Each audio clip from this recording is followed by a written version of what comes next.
النيل ليس مجرد نهر يروي أرض مصر، بل هو مؤرخ بارع يروي قصة نشأة الحضارة على ضفتيه. لازلنا هناك نسبح فوق مياه نيل أسوان، نواصل اقترابنا من تحفة طبيعية تنبعث منها جماليات لا يمكن وصفها بكلمات. محمية سالوجة وغزال، مكان فريد يعبق بالسحر والروعة، مكان يأخذك في رحلة ساحرة إلى عالم مميز من الطبيعة الخلابة. في محمية سالوجة وغزال تتواصل مع الطبيعة بطريقة لا توصف، تشعر بالسكينة والهدوء، وتغرق في عالم من الجمال الطبيعي الأصيل. واليوم نستكمل إبحارنا على صفحة النيل مع الباحث البيئي حسني عصران، والذي يحدثنا هذه المرة عن تكوين محمية سالوجة وغزال. احنا في الاول اتكلمنا وقلنا اسم المحمية سالوجة وغزال، الاسم الدارج بتاعها اللي هو ده، لكن الاسم الجغرافي لو احنا بصينا وقرينا وبحثنا على كلمة سالوجة هنلاقيها معناها شلال. وجزر المحمية معروفة جغرافيا على الخريطة جزر الشلال الأول.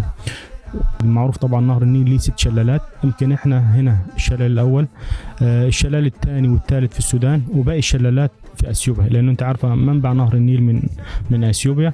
فلو احنا بصينا وعدينا الشلالات هنلاقيها من مصر هي اول شلال، هنا هو الشلال الاول في أسوان. منطقة المحمية هي منطقة الشلال الأول.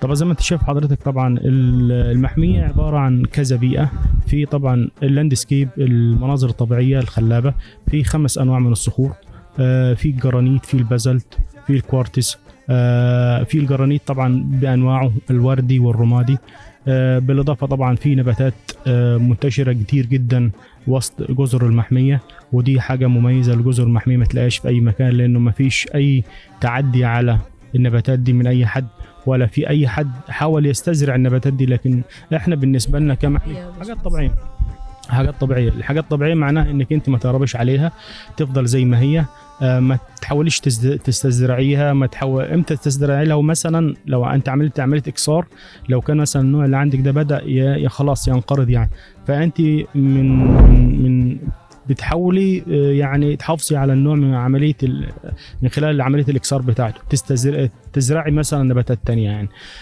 طبعا زي ما قلت لحضرتك، يمكن المكان مميز للطيور جدا، لانه معروف عباره عن جزيره ما فيهوش اي تلوث، ما فيهوش اي ضوضاء، ما فيهوش اي تعديات. الجزر بكر يعني من غير ما زي ما خلقها ربنا سبحانه وتعالى. يمكن احنا دورنا كمحميات او كدور اداره المحميه هي الحفاظ على المحميه بزي ما هي، ومحاوله تنميتها بدون المساس بالمنظر الجمالي بتاع المحميه.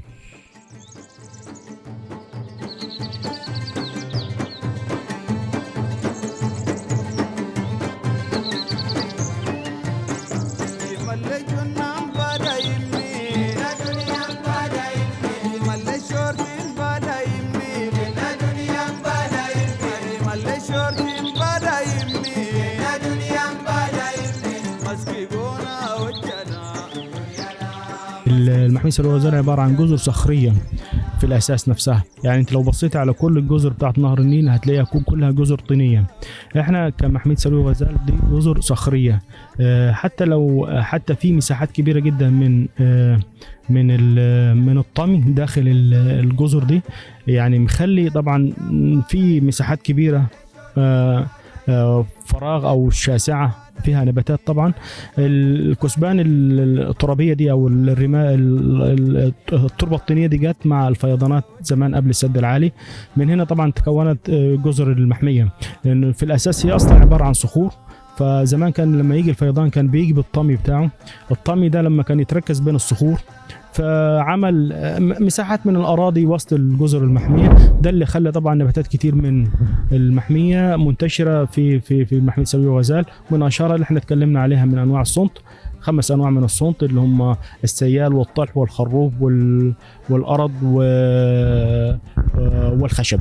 دي 5 أنواع من الصنط مشهورة بهم منتشرة في المحمية، ودول من 3 أنواع موجودين في مصر. يعني احنا عندنا 5 أنواع من الصنط من ضمن من 13 نوع على مستوى مصر كلها.